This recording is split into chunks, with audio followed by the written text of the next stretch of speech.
Welcome to the Reds Take, everyone. Let's get started with the interesting fact.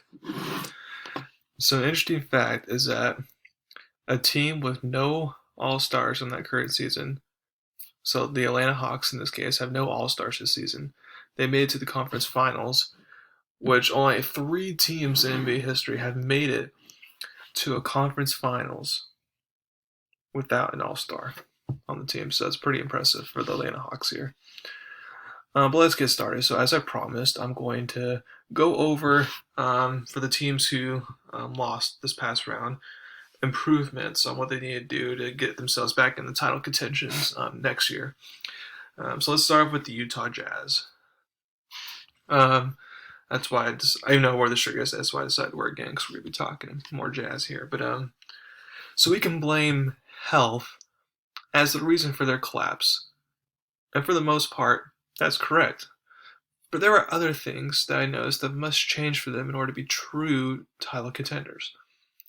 Now, I'm not calling for Quinn Snyder's job yet. He has done a lot of good things. However, even though I thought he should have been named Coach of the Year this year, I would give him a warning after the season and tell him if you have a third year in a row where you collapse.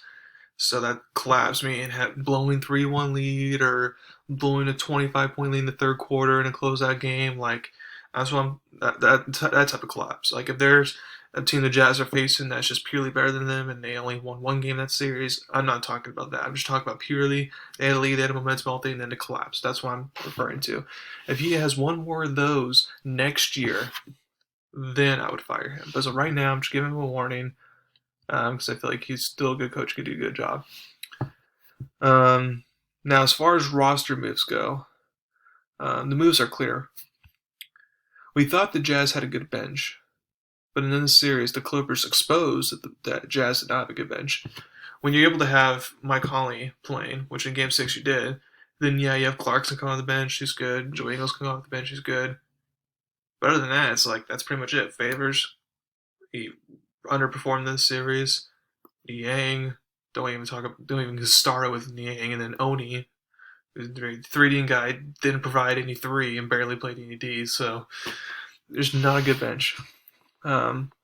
So that's the first priority that Jazz need to focus on, is providing a better bench. It's like, yeah, Clarkson can give you 20 off the bench, stuff like that. In Ingles, can give you some points on the bench as well, but you need more.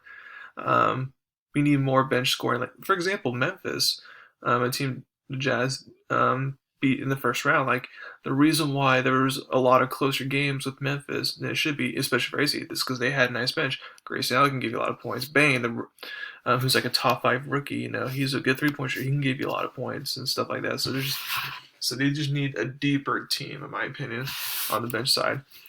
And then I feel like you do need a new backup center for Gobert, because the first round pick that they used on a center last year, he's not ready yet. So if I'm the Jazz, I like to get a backup center who can shoot some 3. So maybe a Kelly Olynyk, whether I'm not sure if he's a free agent or not, but if he's not, you can trade for him because I know he's not a part of Houston's long term plans. At least I don't think he'd be long because Houston's a rebuilding team and all that. He's a veteran player.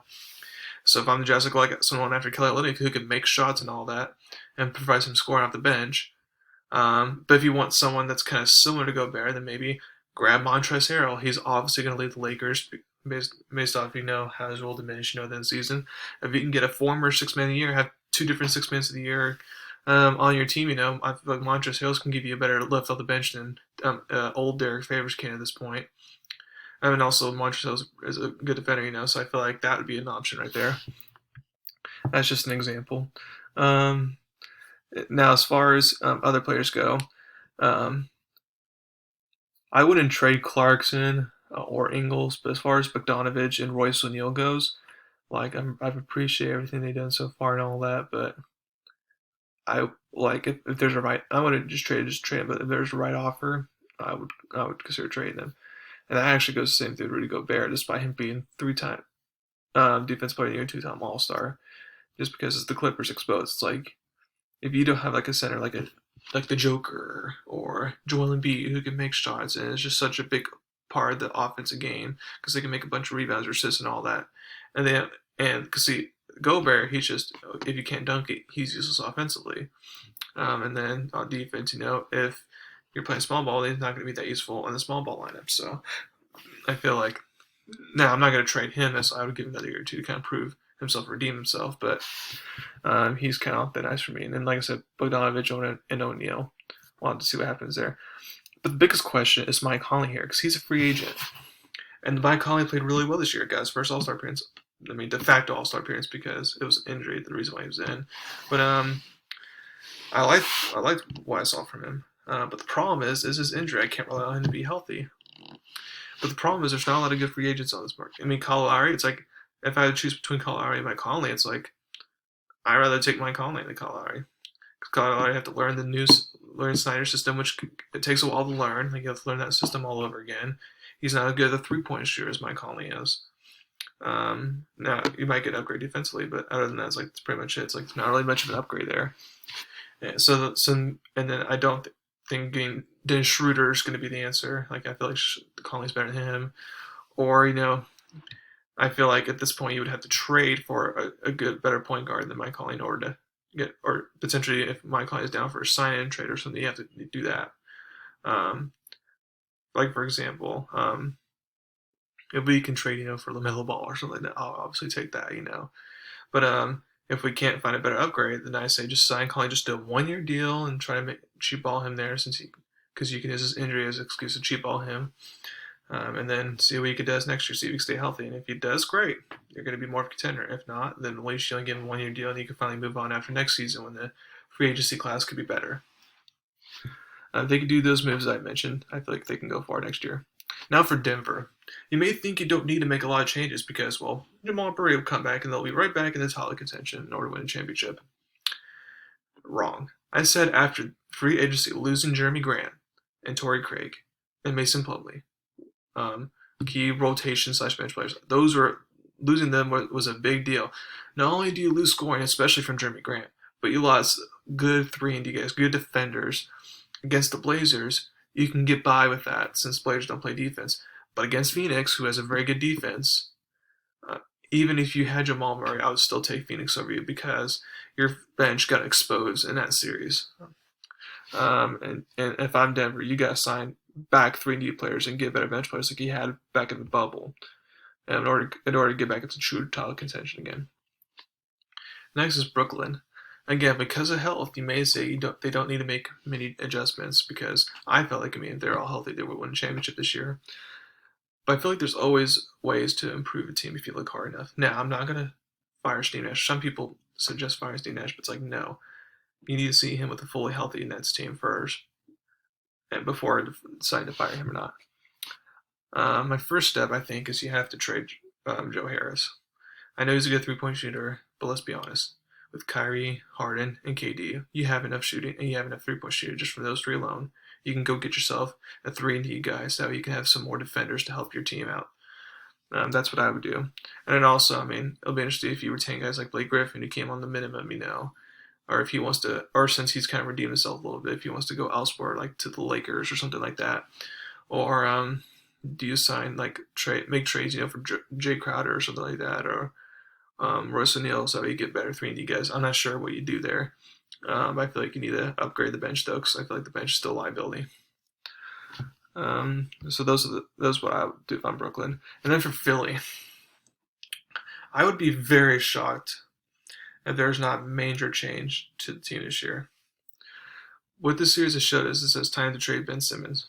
You need a shooter paired up with Embiid who doesn't rely on getting to the paint or to score and can make some free throws. For example, I thought of a perfect move here if I'm Philly. I would trade for De'Aaron Fox. Hear me out. Simmons can then go to Kings. He gives the Kings instant more credibility because Simmons is more popular than De'Aaron Fox. Now, who's better? That's up for debate, but Simmons is more popular than De'Aaron Fox. Plus, with his pass ability, rebound ability, all that, he can get the other players well because the Kings got tons of shooters. Buddy Hield, Halliburton, who's third place in Rookie of the Year, and they got other good shooters in general. So they're just kind of missing that. They're kind of like a good Russell Westbrook type point guard away from potentially being at least playoff worthy. So I feel like Simmons could potentially get them playoff worthy. And, could sell tickets and stuff like that because Simmons is a big name, all that. And then if you're Philly, you obviously get De'Aaron Fox. You're going to get more scoring and all that. Now you give up stuff defensively, obviously, but I feel like that's worth it at this point. And then you can see yourself in the Eastern Conference Finals if you do that move. That's what I would do. And then if you're other players, let's say Sixers, besides Embiid and besides Seth Curry, everyone else is open up for trading. Just blow. That's why I said this could potentially be a whole roster blow up right here. Including Tobias. This includes Tobias Harris, who's overpaid, in my opinion. Also, as of right now, I would not fire Doc Rivers right now because I want to see him with an improved roster and a healthy Joel Embiid for the playoffs before I better assess if he should be fired or not, even though giving up in their lead is not great. So a big trade that happened on Friday was back when the Celtics traded Kemba Walker, their 16th pick, to the Thunder. And in return, they get Al Horford and Moses Brown in 2023 second-round pick for the Thunder. So the question is, who won this trade? Before I revealed who won this trade, I feel like both. So Boston and Element did not do this trade perfectly. So because for me, it's like I wouldn't give up a first rounder and Kemba Walker. I would say, hey, Thunder, which one do you want? Type of thing. I know they really wanted to get Kemba Walker, so they probably just forced in that, And it's like, hey, we'll trade Kemba Walker, and then you can trade and get some first round picks, but at least you get him off our backs. So I felt like that, and giving a first round pick was a little bit rich, but oh well. But let's start off by saying I think both teams won. Let's start with Boston. They get Al Horford back, who worked in their system, who's a good player for them. Now he's getting older; he won't be as productive as he once was. But if he can still give you 15 points, 8 rebounds a night, that's good enough. Also, it gives the Celtics are a young team still more veteran leadership. I think this makes the Celtics a little bit better, especially if they re-sign Evan Fournier, they trade for, and their bench continues to improve. I'm still not going to put them, Nets and Bucks category quite yet, but I feel like, okay, I can at least think of them as a little bit better than they were last year. And now for the Thunder's case, I like the move. They add another first-round pick to their collection since they are in rebuild mode, and I want a few more first-round picks, when it's all said and done. Remember back when the playoffs began, I said they need to trade Horford for a first, and they did just that. And so now Thunder continue to improve and get better. Now, I don't think, like I said, for a rebuilding team, Kemba is in their long-term plans. I know we said some things about, CP3 not being in the long-term plans, being abstainer for a year and helping them out, but I feel like if you're the Thunder, you're going to get rid of Kemba sooner rather than later. As for what teams could be in the market for Kemba, there's a couple. I feel like Lakers could use him, get some more, scoring, reliable scoring for LeBron and AD. I feel like the Clippers, the Clippers could use him. Rajon Rondo, he's only good in the playoffs, but even he hasn't performed this well in the playoffs this year that well at all compared to what he was doing for the Lakers the previous year. And then, of course, Patrick Beverley, liability on offense. So I feel like Kemba could be that true point guard that can work out, for the Clippers. And since the Clippers have multiple defenders, Kemba can just do him, not have to worry about, defending, And if you're looking on the East Coast, I think Miami could be a good option for him. I feel like he's better than Kendrick Nunn, and he's a little bit better than Goran Dragic, so I can see that being an option. Now, I would include teams like Utah or Phoenix if CP3 and Conley, respectively, both leave, but I assume they're both staying, so therefore I'm not going to include them. Some say Dallas, but since Luka is the ball handler there, I don't really see that being effective. So it'll be interesting what team Kemba gets traded to. So thank you very much for listening to my podcast today. Please subscribe to my channel and tell me about me. Thank you very much. You all have a wonderful day.